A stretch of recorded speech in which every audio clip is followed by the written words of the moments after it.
Hello friends, welcome to my channel. இன்னைக்கு காரசாரமான மிளகு ரசம் எப்படி செய்கிறது அப்படின்ற வீடியோவை தான் உங்க கூட ஷேர் பண்ணுறேன்.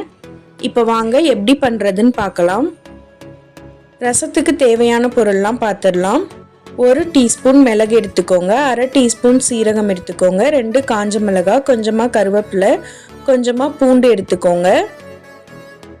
இது கூடவே பெருங்காயத்தூள் எடுத்து வச்சுருக்கேன். மீடியம் சைஸ் தக்காளி 1 எடுத்துக்கோங்க, கொஞ்சமாக கொத்தமல்லி எடுத்துக்கோங்க. தாளிக்க கடுகு உளுந்தம் பருப்பு, கருவேப்பிலை, காஞ்ச மிளகாய் எடுத்துக்கோங்க. 30 கிராம் அளவுக்கு புளி எடுத்து அதை தண்ணியில் ஊற வச்சுருக்கேன். இப்போது மிளகு, சீரகம், காஞ்ச மிளகாய், கருவேப்பிலை, பூண்டு இது எல்லாத்தையும் மிக்ஸி ஜாரில் சேர்த்துக்கோங்க. இது எல்லாத்தையும் இந்த மாதிரி அரைச்சி எடுத்துக்கோங்க. இப்போ அதே ஜார்லையே எடுத்து வச்சிருந்த தக்காளி சேர்த்துக்கலாம். அதையும் இந்த மாதிரி அரைச்சி எடுத்துக்கோங்க. அரைச்ச தக்காளியை ஒரு பவுலில் சேர்த்துக்கோங்க. கூடவே தேவையான அளவு தண்ணி சேர்த்துக்கலாம். இது கூட நம்ம கரைச்சி வச்சிருந்த புளியையும் சேர்த்துக்கலாம்.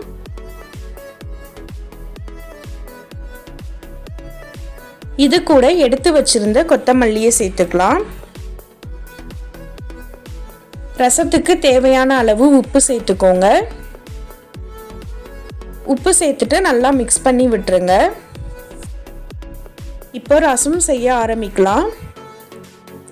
பாத்திரம் நல்லா சூடானதும் 2 டீஸ்பூன் ஆயில் சேர்த்துக்கோங்க. ஆயில் சூடானதும் கடுகு உளுந்தம் பருப்பு, கருவேப்பிலை, காஞ்ச மிளகாய் சேர்த்துக்கோங்க. இது கூடவே தாளிக்க 5-6 சின்ன வெங்காயத்தை தோலோட கட் பண்ணி சேர்த்துக்கிறேன். இந்த மாதிரி சேர்க்கும்போது ரசத்தோட டேஸ்ட்டு ரொம்ப சூப்பராக இருக்கும். இப்போ இது கூடவே நம்ம அரைச்சி வச்சிருந்த மிளகு, சீரகத்தை சேர்த்துக்கலாம். இது கூடவே 1/4 டீஸ்பூன் பெருங்காயத்தூள் சேர்த்துக்கோங்க. அதை சேர்த்து நல்லா மிக்ஸ் பண்ணி விடுங்க. 1/2 டீஸ்பூன் அளவுக்கு மஞ்சத்தூள் சேர்த்துக்கோங்க. அதையும் சேர்த்து நல்லா மிக்ஸ் பண்ணி விடுங்க. இப்போ இதில் நம்ம ரெடி பண்ணி வச்சுருந்த தக்காளி புளி கரைசலை சேர்த்துக்கலாம்.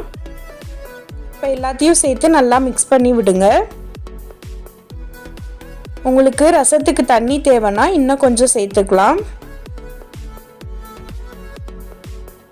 எனக்கு உப்பு கொஞ்சம் கம்மியாக இருந்தனால நான் இன்னும் கொஞ்சம் உப்பு சேர்த்துக்கிட்டேன். இப்போ இதை நல்லா மிக்ஸ் பண்ணிவிட்டு மீடியம் ஃப்ளேம்லேயே 5-7 நிமிஷம் அப்படியே விட்டுறலாம். இந்த மாதிரி நல்லா நுரைச்சி வந்ததும் ஸ்டவ் ஆஃப் பண்ணிடலாம். ரொம்பவே சூப்பரான காரசாரமான மிளகு ரசம் ரெடி ஆயிடுச்சு. நீங்களும் வீட்டில் இந்த மாதிரி செஞ்சு பார்த்துட்டு டேஸ்ட் எப்படி இருந்ததுன்னு கமெண்ட்ஸில் சொல்லுங்கள். நான் போடுற வீடியோஸ் பிடிச்சிருந்தா லைக் பண்ணுங்கள், ஷேர் பண்ணுங்கள், கமெண்ட் பண்ணுங்கள். தேங்க்யூ.